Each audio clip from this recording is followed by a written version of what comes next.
আমাদের এই প্রকল্প উপরে কথা বলা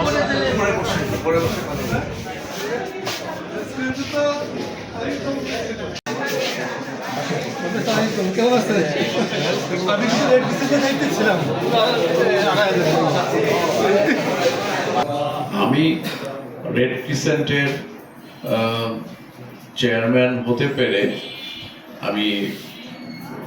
নিজেকে ধন্য মনে করছি যে এত বড় একটি সংগঠনের এবং স্বনামধন্য একটি সংগঠনের আমি চেয়ারম্যান হতে পেরেছি। এটা আমার জন্য অত্যন্ত আনন্দের এবং গর্বের। আমি যেহেতু রাজনীতি করি, আমার রাজনৈতিক ব্যাকগ্রাউন্ডে হয়তো আমি অনেক বড় বড় পদ অ্যাভেল করেছি, বড় বড় পদ পেয়েছি রাজনীতিতে। যেমন এখনো আমি নারায়ণগঞ্জ জেলা বিএনপির কনভেনর এবং আমি জেলা পরিষদের প্রশাসক, কিন্তু তার চাইতেও আমি অনেক বেশি সম্মানিত মনে করছি আজকে যে পদটি আমি গ্রহণ করতে যাচ্ছি।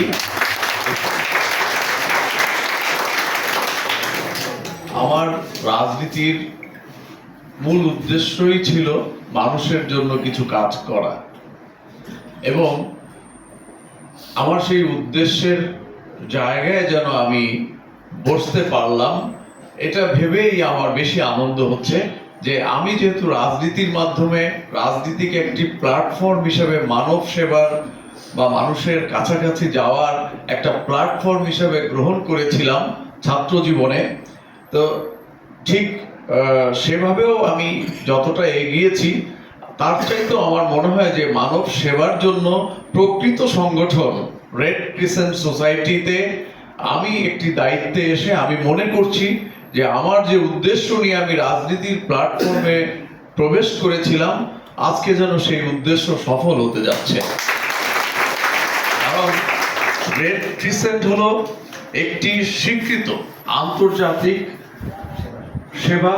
সংস্থা, সেবা সংগঠন। সুতরাং এই সংগঠনের একজন সদস্য হতে পেরে আমরা সবাই যারা রেড ক্রিসেন্টের সদস্য, আমরা সবাই মনে করি যে আমরা একটি মানবতা সঙ্গে যুক্ত একটা সংগঠনের সঙ্গে যুক্ত আছি। এটা অবশ্যই আমরা সমাজে, রাষ্ট্রে, পরিবারে সবার কাছে আমরা অনেক বেশি সম্মানিত হই, সম্মান বোধ করতে পারি, অহংকার করতে পারি, গর্ব করতে পারি যে আমি রেড ক্রিসেন্টের একজন মেম্বার। কারণ রেড ক্রিসেন্ট মানুষ নিয়ে কাজ করে, মানুষের সুবিধা অসুবিধা, দুঃখ কষ্টে, দুর্যোগে, ভালো সময়ে, খারাপ সময়ে, সকল সময়ে রেড ক্রিসেন্ট মানুষের সেবায় নিয়োজিত থাকে। সুতরাং এই সংগঠন করে আমরা সবাই আত্মতৃপ্তি উপলব্ধি করি এবং আমাদের প্রকৃত মানব সেবার জন্য যে প্ল্যাটফর্ম, সেই রেড ক্রিসেন্ট সোসাইটিতে আমরা যে আত্মতৃপ্তি লাভ করতে পারি, সেটা এখানকার এই যে যুব নেতৃবৃন্দকে দেখলেই মনে হয় যে তারা স্বেচ্ছায় তাদের যে মূল্যবান সময় তারা দিয়ে যাচ্ছে, এটা অনেক বেশি নিবেদন। আমি মনে করি তাদের